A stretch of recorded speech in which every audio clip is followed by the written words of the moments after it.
që presidenti nuk mund të shpërndaj vullnetin e popullit as nën presion të afateve e të paqartësive kushtetuese.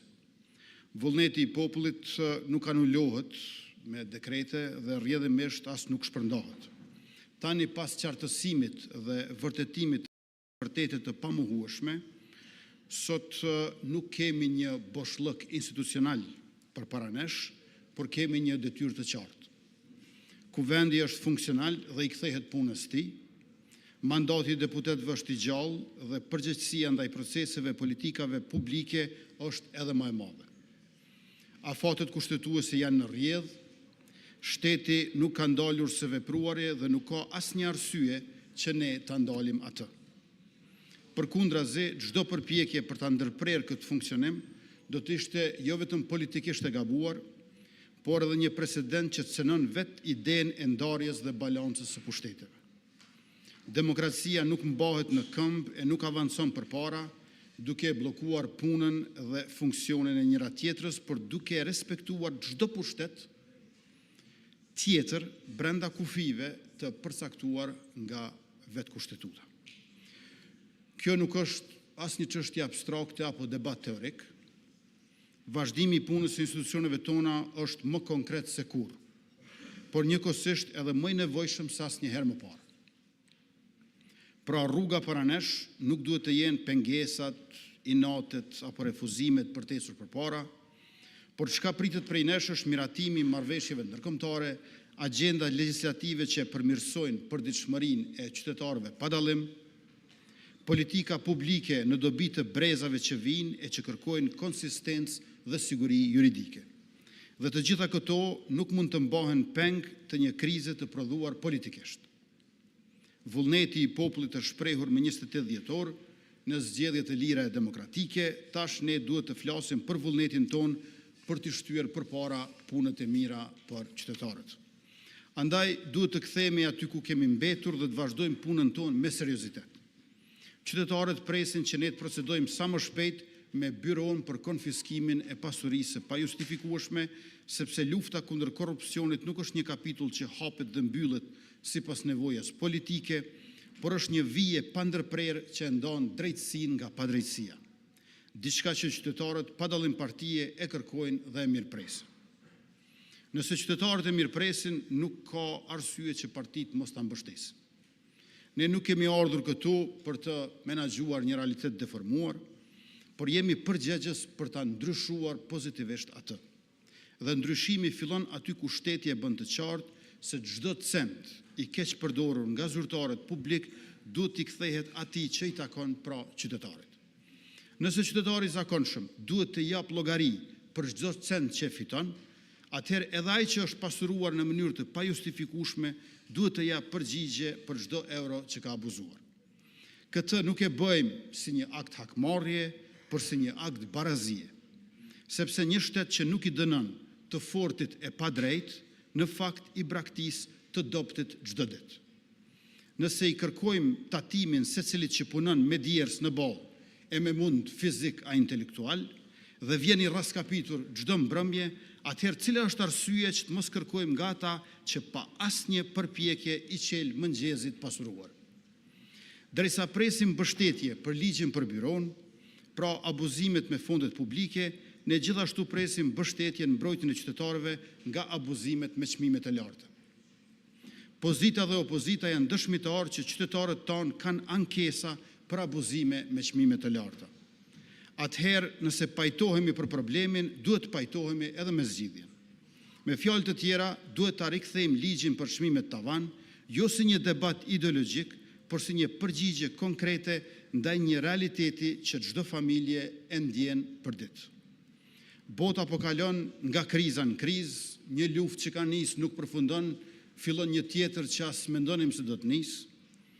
Dhe nga pandemia e vitit 2020, tash te lufta në Ukrainë në vitin 2022, e së fundmi edhe kjo lufta në lindjen e mesme, ndërkohë që krizës energjetike të vitit 2022 po i shtohet edhe ajo e vitit 2026, ju e dini që secilë sfidë jemi përgjigjur me pak kohë konkrete ekonomike, me që jemi munduar që në çdo dimension, mandatin e kaluar, të ndihmojmë secilën kategori shoqërore. Por, sikur në secilën krizë, ju e dini të nderuar deputet që dikush zgjedh të përfitoj. Ka tregtar, bizneset mëdha, që e kanë keq përdor krizën për të arritur megjithatë artificialisht çmimet. Andaj kur çmimi i produkteve bazike rritej përtej çdo logjike ekonomike, kur tregu e humb sensin e drejtësisë dhe qytetari mbetet i pambrojtur, atëherë shteti nuk mund të fshihet prapa parimeve abstrakte. Ai duhet të ndërhyjë me maturi, por edhe me vendosmëri.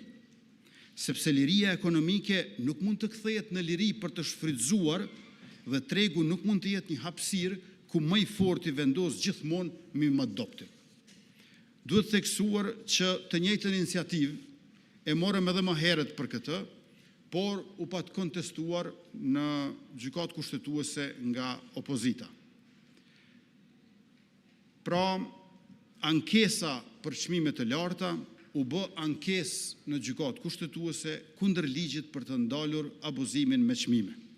Ta shumë shpejt do risjellim këtu për ta votuar dhe presim që edhe opozita të reflektojë të na mbështesë në këtë projekt ligj, sepse ky projekt ligj i ri, por në thelb i vjetër, i mbron nga abuzimi me çmime të larta të gjithë qytetarët, pra ata që na mbështesin neve si mazhorancë, por edhe qytetarët që mbështesin PDK, LDK, AK e kështu me radhë. Prandaj problemet e përbashkëta kërkojnë zgjidhje të përbashkët dhe presim përkrahjet e të gjithëve, duke theksuar gjithmonë se kjo nuk është ndërhyrje kundër tregut, kjo është ndërhyrje për drejtësi në treg, dhe drejtësia në treg është pjesë e drejtësisë në shoqëri. Të nderuar deputet, nëse shteti duhet të jetë i drejtë në ekonomi, ai duhet të jetë po aq i drejtë në hapësirën publike. Hapësira publike është e të gjithëve, që do të thotë e asnjërit me emër të përveçëm. Dhe këtu hyn një tjetër çështje që nuk mund të anashkalohet. Mediat. Një demokraci nuk jeton vetëm nga vota qytetare, por edhe nga fjala e thënë. Dhe kjo duhet të jetë e lirë për të qenë e vlefshme. Por fjala nuk mund të jetë e lirë nëse është e kapur nga interesat fshehta. Raportimet për financime me thas parash nuk janë vetëm një problem i etikës profesionale. Ato janë një kërcënim i drejt për integritetin e debatit publik. Sepse kur paraja hyn në mënyrë të padukshme, ajo nuk blen vetëm hapësirë mediatike. Ajo blen ndikim, orienton narrativën dhe në fund deformon perceptimin e qytetarit. Një qytetar i dezinformuar nuk është qytetar i lirë. Ai është i manipuluar dhe siç tregojnë edhe raportet, ky manipulim po vjen direkt nga armiqtë tonë, por që fatkeqësisht po gjejnë edhe argatin e tyre brenda vendit tonë. Ne nuk kemi asnjë interes të kufizojmë mediat. Përkundrazi, kemi interes që ato të jenë më të forta, më të pavarura, më hulumtuese, më kritike. Por pavarësia nuk mund të ndërtohet mbi fshehtësi që financojnë shpifjen dhe dezinformimin. Liria editoriale duhet të jetë e garantuar, por ajo duhet të shoqërohet me transparencë të plotë të pronësisë dhe të financimit. Qytetarët duhet ta dinë se kush flet, në emër të kujt flet dhe me çfarë burimesh flet dhe nga kush financohet. Nëse secili biznes tjetër jep përgjegjësi për financat dhe burimet e tij, media gjithashtu duhet të jenë në të njëjtin nivel të përgjegjësisë. Kjo edhe e mbron qytetarin nga manipulimi dhe dezinformimi, por edhe i mbron gazetarët dhe mediat e ndershme që raportojnë e informojnë me burime të sakta dhe financa të gjurmueshme.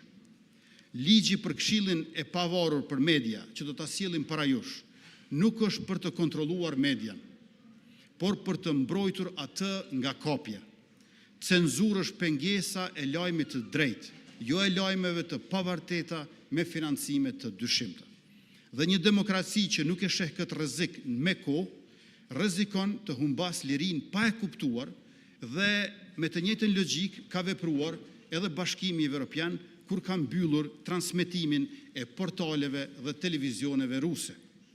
Nëse në diktaturat të dikurshme kontrolloheshin rezultatet, sot nga oligarkia ka rrezik të kontrollohen premisat, në mënyrë që të manipulohen rezultatet. Sot grupet e interesat nuk e prekin lirinë e shprehjes, ato kontrollojnë ekonominë e medias, ashtu që të mos ketë nevojë për ndërhyrje në lirinë e shprehjes. Të nderuar deputet, në fund të gjitha këto çështje, nga dekreti, te marrëveshjet ndërkombëtare, nga lufta kundër korrupsionit, te drejtësia në treg dhe transparenca në media, lidhen me një parim të vetëm që duhet të na udhëheq, por edhe të na bashkoj, sundimi i ligjit.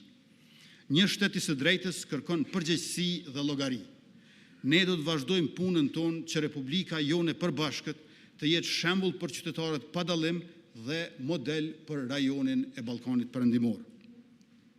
Populli ynë ka vuajtur shumë nga padrejtësitë të huajve dhe prandaj kërkon llogari e drejtësi nga përfaqësuesit e vet. Kuvendi është shtëpia ku shtyhen politika që kërkojnë përgjegjësi nga ata që kanë abuzuar me fonde publike, ku vihen standarde për fjalën publike, ku mbështeten marrëveshjet ndërkombëtare dhe kërkohet përgjegjësi për ata që abuzojnë me lirinë e shprehjes, si dhe përkrahen iniciativa që i mbrojnë qytetarët nga abuzimi me çmime të larta. Kjo është detyrë e gjithë neve dhe prandaj duhet edhe mbështetje e të gjithëve bashkë. Këto iniciativa do të jenë të gjitha shumë shpejt para jush, prandaj edhe presim që ti adresoni, diskutoni, procedoni, miratoni sa më shpejt. Prandaj sot nuk e kemi luksin e vonesës, nuk e kemi luksin e blokadës dhe nuk kemi nevojë për zgjedhje të reja, të sërishme si ikje nga përgjegjësia që na takon. Kosovën, institucionet e saj legjitime, me vullnet të shprehur rishtazje qartësisht nga qytetarët, duhet të lënë të punojë. Ka pasur mjaftueshëm zgjedhje e rizgjedhje dhe qytetarët kanë folur mjaftueshëm. Tani na duhet të punojmë sa më shumë që të mundemi bashkë e jo të kemi blokada të reja që nuk e lën vitin e vjetër të jetë kaluar. Blokadat, grackat, kleçkat, taktikat nuk janë mendësi e zhvillimit, por e ngecjes. Është koha që të ecim përpara dhe të jemi në krye të detyrës, veçanërisht në këto rrethona jo të lehta globale. Ju faleminderit. Kryeministër, faleminderit. Fjalën e ka zoti Tahiri për çështjet që ishin diskutim edhe i kryeministrit. Ju lutem zoti Tahiri 2 minuta. Apo zoti Haradinaj. Zoti Ramush Haradinaj.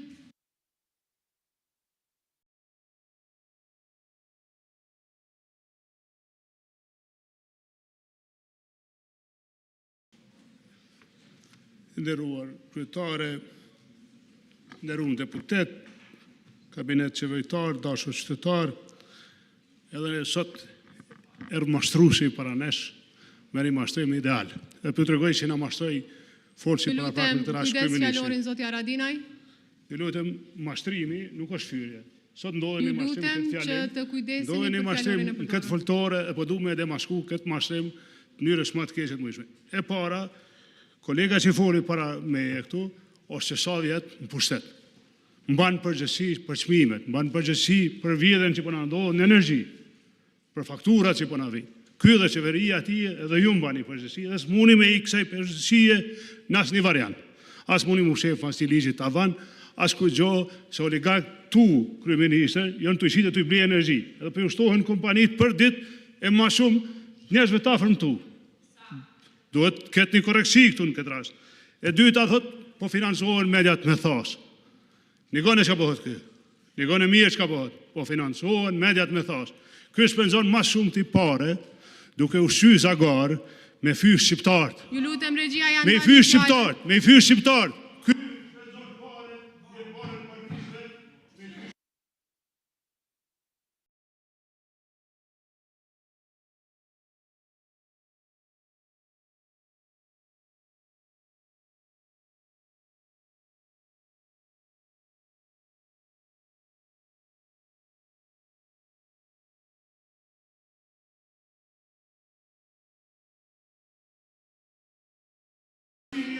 deputeti ose antari i qeverisë përdor gjuhë parlamentare me sjelljen e tij pengon zhvillimin e seancës plenare ose cenon rregullin e seancës, kryesuesi i seancës plenare jep vërejtje duke deklaruar se është duke përdorur gjuhë jo parlamentare. Zoti Haradinaj, ju lutem ulu në vendin tuaj.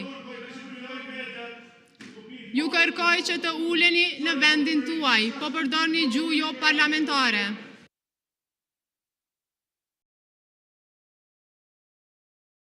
Ju lutem që të uleni në vendin tuaj, zoti Haradinaj.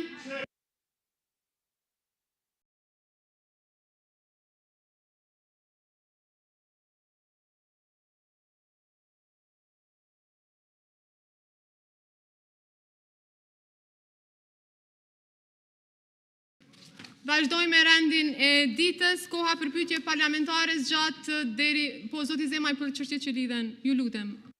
2 minuta deputeti Zemaj.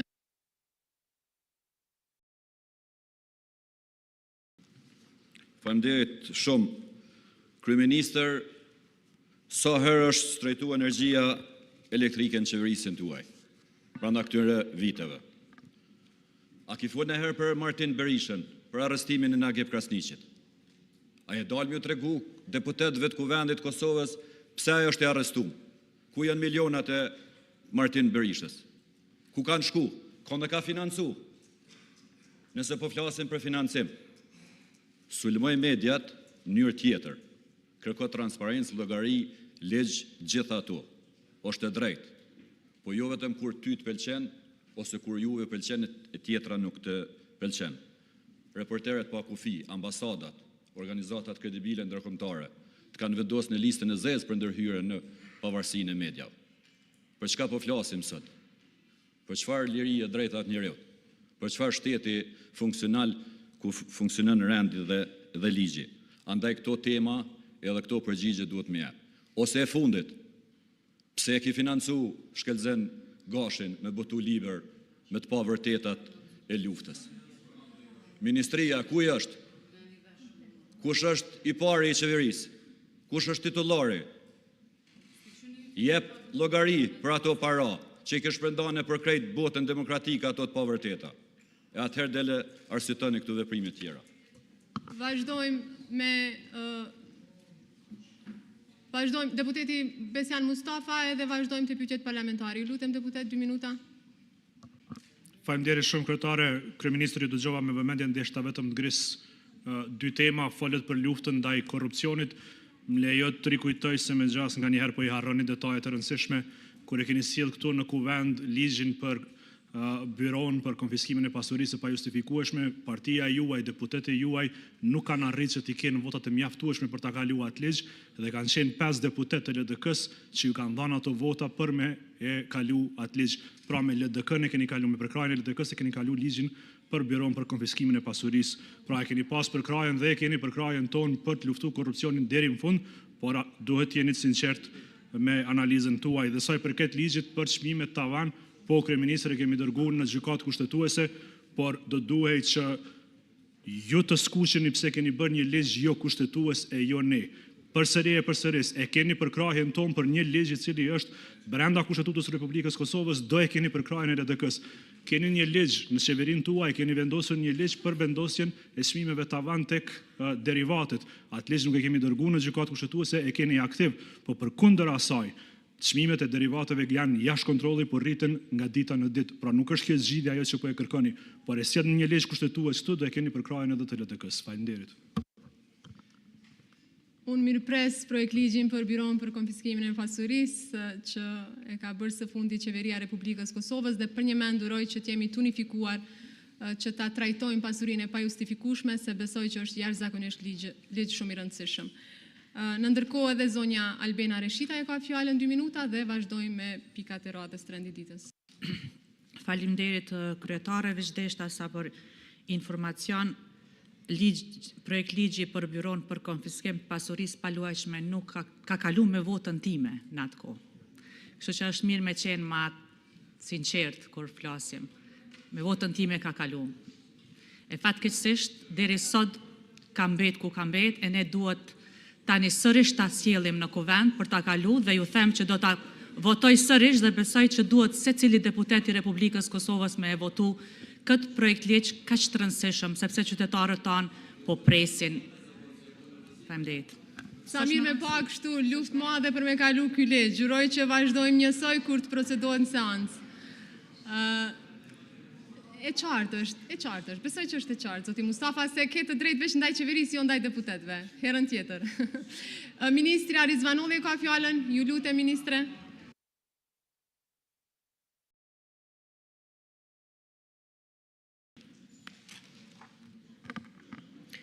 Të nderuar deputet, disa prej jush ngritët çështjen e çmimit të energjisë elektrike dhe e ndërlidhet këtë me disa akuza që janë të paqena me informata që tashmë janë demantuar disa herë si të pabaza nga të gjitha institucionet.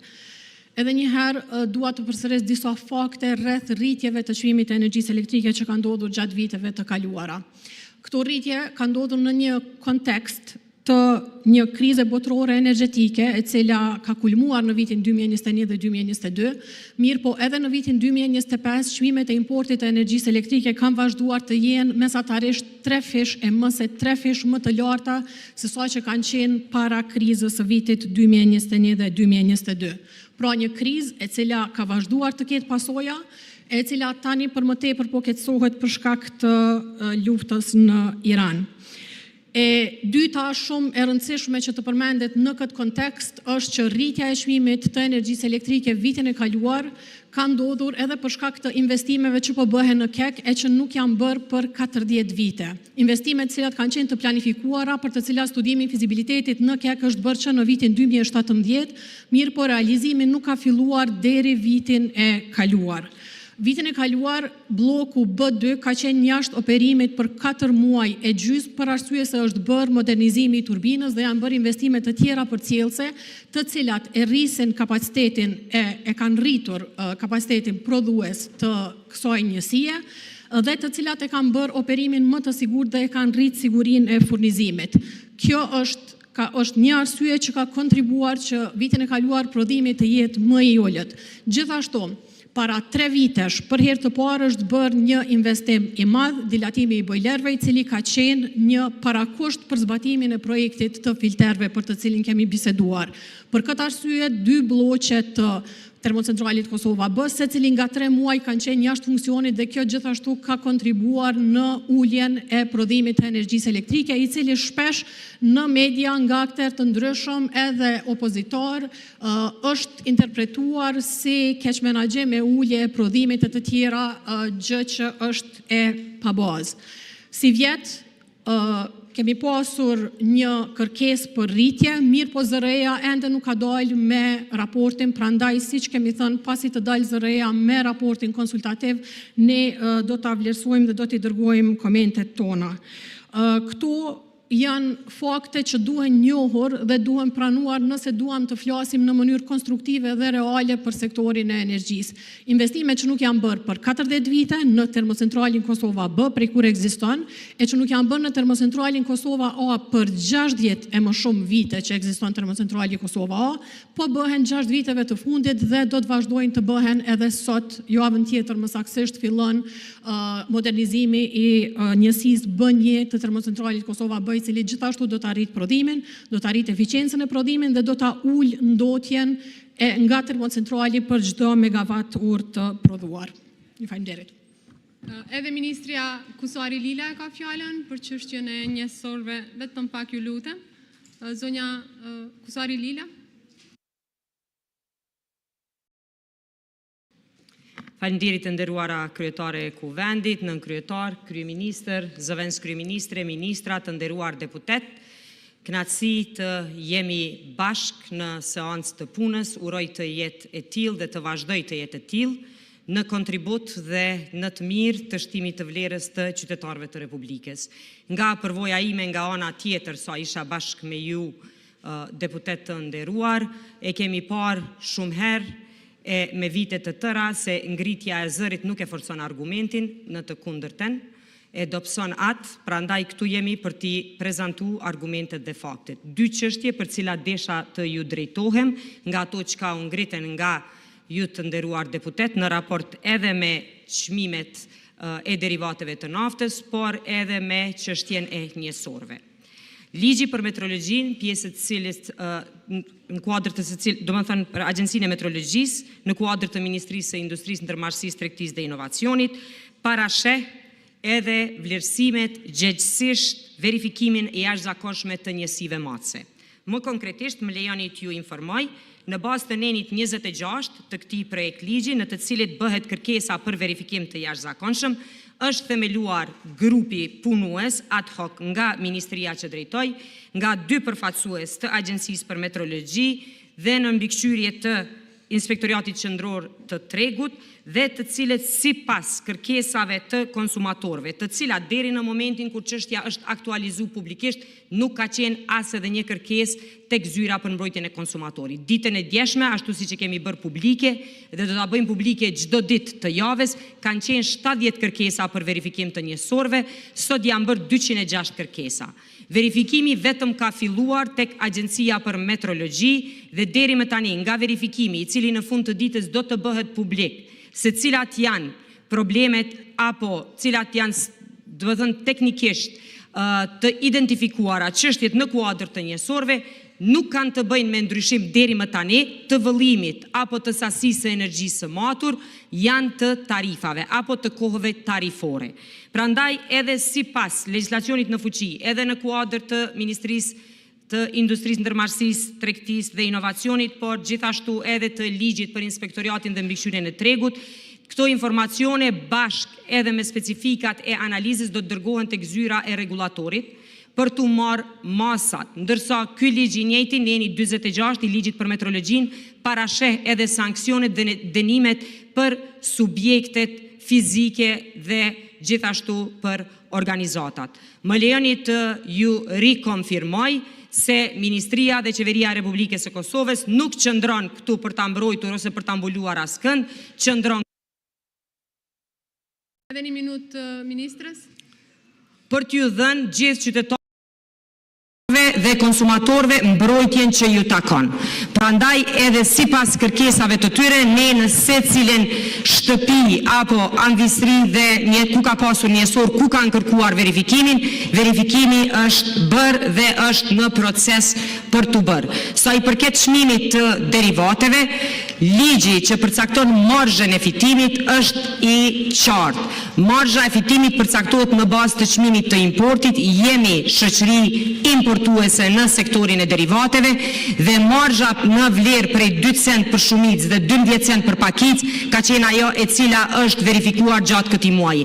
Me 4 prill skadon afati i vendimit të parë dhe jemi në përgatitje të vendimit të dytë me informacionet e zbatimit të vendimit të deritashëm, por gjithashtu edhe informacione tjera dhe plotësimet që do të vinë edhe nga Dikastep përkatës për mbrojtjen e qytetarëve.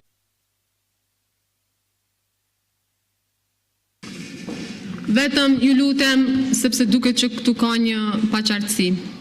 Gjithnjë duke ju referuar rregullorës punës së kuvendit. Pas deklarimit të antarit qeverisë mund të deklarohet edhe deputeti që ka parashtruar çështjen.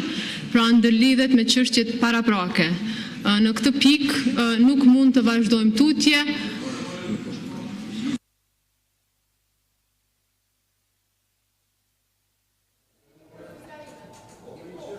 Zoti Zemaj po. Po t'ia dhe Zotit Haradinaj të drejtën. Të drejtën tënde e bartet e Zoti Haradinaj. Zoti Zema, ju lutem 2 minuta, edhe Zoti Tahiri 2 minuta dhe vazhdojmë. Nuk ka tjerë për fjalë. Faleminderit kryetare. Me të vërtetë është për të ardhur keq ku del një ministre ose duhet me pas një zër të madh me dalë dhe me thonë deputeti ose i referohet të pavërteta. Zonja ministre Tytu ka arrestuar në vitin 2023 në Agip Krasniqi. Edhe hala është me akt akuzë aktive në proces gjyqësor nga prokuroria speciale për keqpërdërim të tenderëve, pikërisht që aty në tenderëve që po flasim edhe ne. Çka ka të pavërtet këtu? A mund është me mohu që ka tërheq miliona Martin Berisha edhe nuk është në hetim? Cila është e pavërteta? Pse e mbroni personi cili është me akt akuzë edhe thua është e pavërtet? Është në proces aktiv gjyqësor. Çka të lidh ty me të? A ki përgjegjësi? Edhe del thu këtu, u thanë disa të pavërteta. Një kompanie vetëm ti ka marrë 300 milion euro eksport energjisë elektrike. Ofër 300 milion ti ka marrë. Gati 1 miliard ki eksportuar energji elektrike për 3 vitet e fundit. Importuar, fal. Hajde, cila është e pavërteta? Në vend se me kërku ndihmë, edhe në vend se me kërku falje qytetarëve të Kosovës, që nuk e ka mundesh me menaxhu këtë sektor, edhe po krejt po i marrin parasysh krizat globale, ti del e thu këtu, u thanë disa të pavërteta. Të pavërtetat i thu ti. Ose mundohesh me mbulu mashtrimet, keqpërdërimet, hajnitet dhe të pavërtetat e juve. Kaq.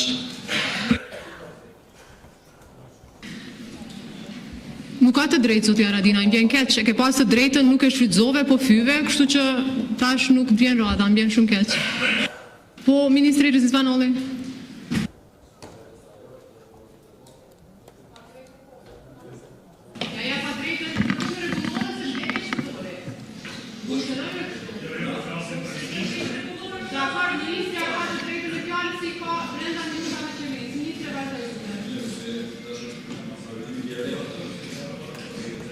Ministre, fjala është për ju? Çështjet individuale që është duke u trajtuar nga gjyqësori, unë nuk mund të komentoj. Mirë po, me këtë rast, dua të qartësoj një gjë që thuhet shpesh që nuk është e vërtet, e kjo është që Nagib Krasniqi akuzohet se ka vjedhur para. Dëmi i cili pretendohet nga prokuroria, në rastin e kontratës njësisë O5, është pretendohet për fitime të humbura, të cilat nuk janë dëshmuar, ndërsa jo për vjedhje. Kjo duke qenë se është një çështje që flitet shumë publikisht dhe akta akuza dhe të gjitha informatat janë publike, mendoj që është mirë që të jemi të qartë kur flasim se për çka jemi duke folur. Ndërsa gjykimin sigurisht e bën dikush tjetër.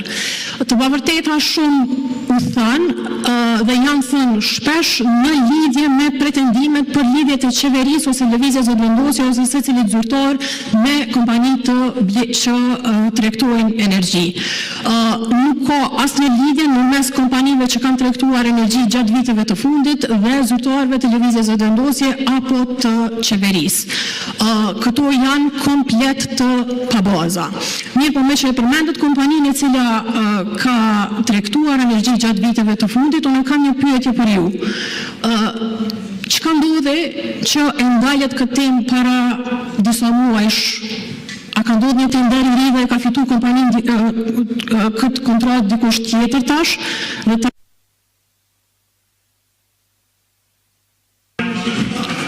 Faleminderit.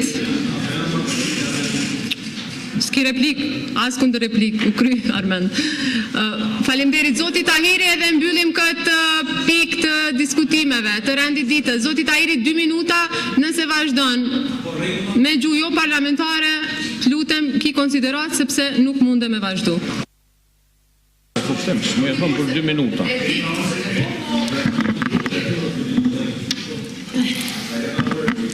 Faleminderit, kryetare, nderuar kryeministër, kabinet qeveritar, deputet qytetar të Republikës Kosovës. Kryeministri i Kosovës u mundu me na bardh përgjegjësinë neve si deputet të opozitës për disa çështje që janë saktësisht të qarta. E para, vendimi i gjykatës kushtetuese, kryetarit lëvizjes së vendosje, kryeministrit të Kosovës e kërkon ta gjejnë zgjidhje për zgjedhjen e presidentit. Kanë kalu 8 ditë.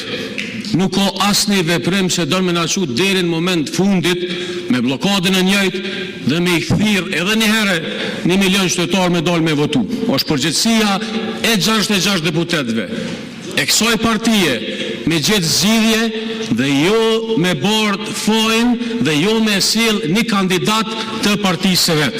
Vendimi i gjykatës kushtetuese është bukur i qartë. Nuk kemi nevojë për interpretim, po kemi nevojë për veprim me parandalu zgjedhjet. Çështja e dytë, tek byroja e konfiskimit shumë është ka folet. Ju them këtu publikisht, kur do që të vjen aleonca për arminë e Kosovës, do ta votoj byron për konfiskimin e pasurisë. I thon publikisht kryeministrit, le të jem unë i pari si zyrtar publik dhe ky i dytit na hetohet pasuria. E tek shyrëm qyshëm arrita ajo pasuni. Sa ka ky e sa ka mune për shembull. Dhe mos manipulohet në këtë temë për shkak se është temë pura politike në mënyrë me adresu gishtin. Pro të parë dhe neve dy vetë na hetojnë pasuninë. Çështja e tretë, tek çmimet në tavan. Çmimet i ka qenë në tavan kjo qeveri, këto politika. Ligji për çmimet tavan është sjell për 2 minuta i pate, Besnik.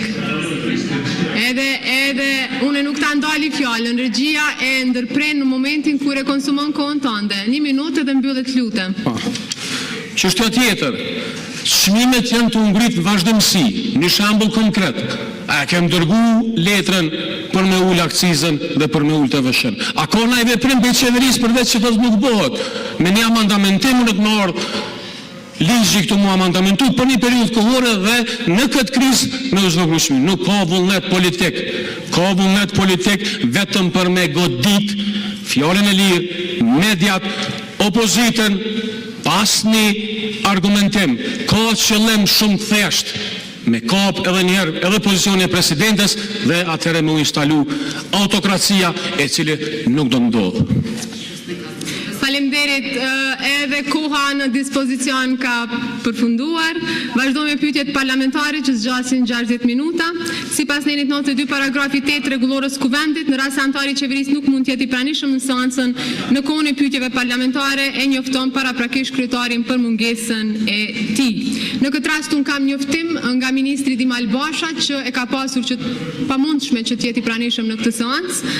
Prandaj me njoftimin e tij un po njoftoj edhe deputetën Fjolla Ujkani.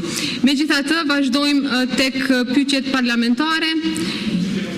Janë 5 pyetje parlamentare që janë proceduar për këtë seancë. Deputetja Fjolla Ujkani.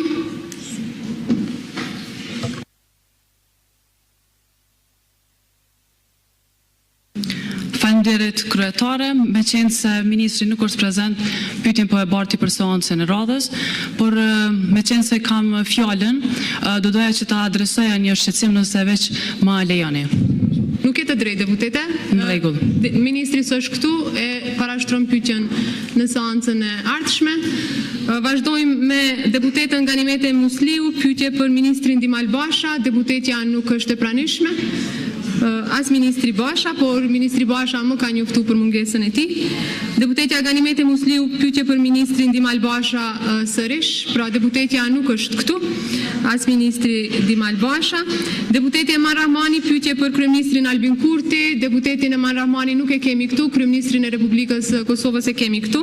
Megjithatë, duhet vazhdojmë tek pyetja e fundit. Deputeti Eman Rahmani ka parashtruar pyetje për kryeministrin Albin Kurti sërish, deputetin nuk e kemi këtu, ministri është këtu. Po vazhdojmë tani me pikat tjera të rendit ditës, sepse nuk ka pyetje tjera parlamentare. Para se të futemi tek çështjet e marrëveshjeve ndërkombëtare, unë ftoj të gjithë deputetët e Kuvendit të Republikës Kosovës, duke pasur parasysh rëndësinë që kanë këto marrëveshje ndërkombëtare, që të vinë në këtë seancë plenare. Prandaj po presim vetëm pak minuta. Regjia, ju lutem që të ndihmoni në thirrjen e deputetëve përmes mekanizmave që i kemi me rënien e zilës.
deputetët që të mos lëvizin nga salla, sepse për pak fillojmë me marrëveshjet.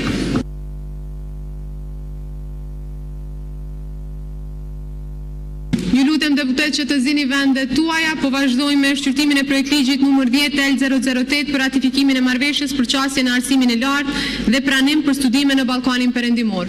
Me këtë rast, Komisioni Funksional për Arsim, Shkencë dhe Teknologji ka shqyrtuar projektligjin dhe Kuvendit i ka rekomanduar miratimin e tij. Në radhë të parë ftoj ministrin e arsimit, zoti Hajrullah Çeku, që të paraqes dhe arsyetoj projektligjin. Ministër.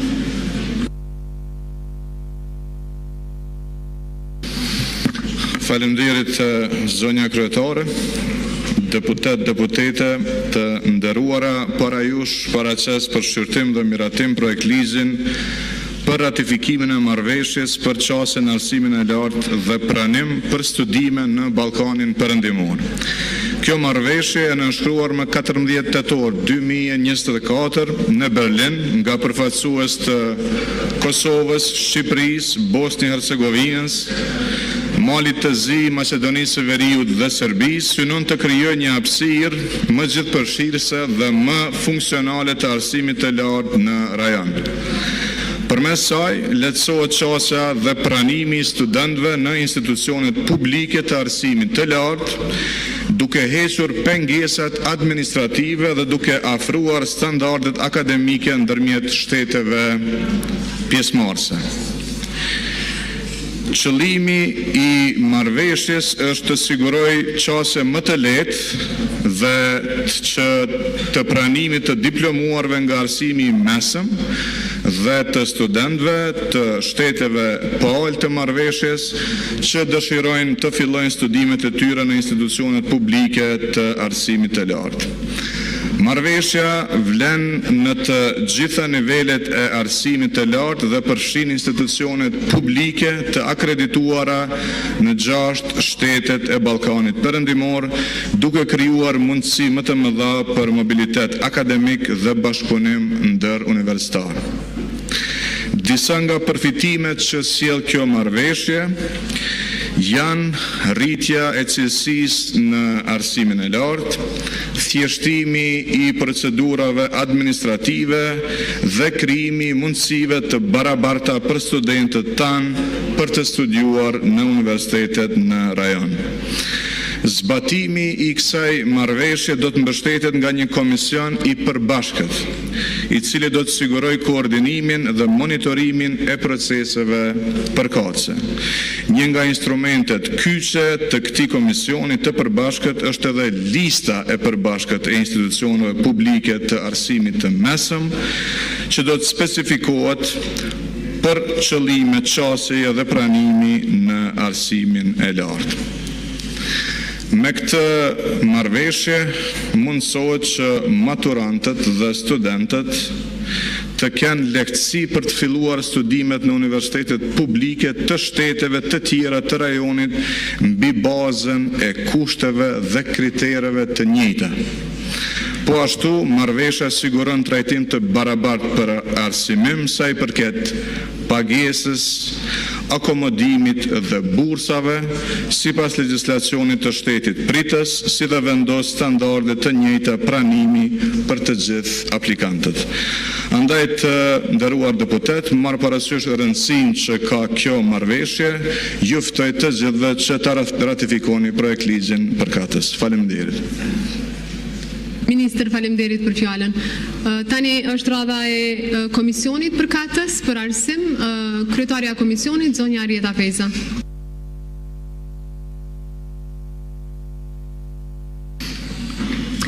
Faleminderit të nderuar kryetare, nderuar kryeministër, ministra, të nderuar kolegë deputet. Komisioni për Arsim, Shkencë dhe Teknologji në bazë të nenit 2930 dhe 83 të rregullorës së Kuvendit në mbledhjen e mbajtur me datën 03/03/2026 shqyrtoi projektligjin numër 10L008 për ratifikimin e marrëveshjes për qasjen e arsimit të lartë dhe pranim për studime në Ballkanin Perëndimor. Komisioni vlerësoi se me projektligjin për ratifikimin e marrëveshjes synohet të garantohet mobiliteti akademik I studentëve dhe njohja e kualifikimeve të arsimit të mesëm dhe të lartë në rajon, andaj marr parasysh rëndësinë e këtij projektligji, I rekomandon Kuvendit miratimin e tij. Ju faleminderit. Faleminderit kryetare e komisionit. Tani radha e grupeve parlamentare nga vetëvendosja, zonja Nagafci.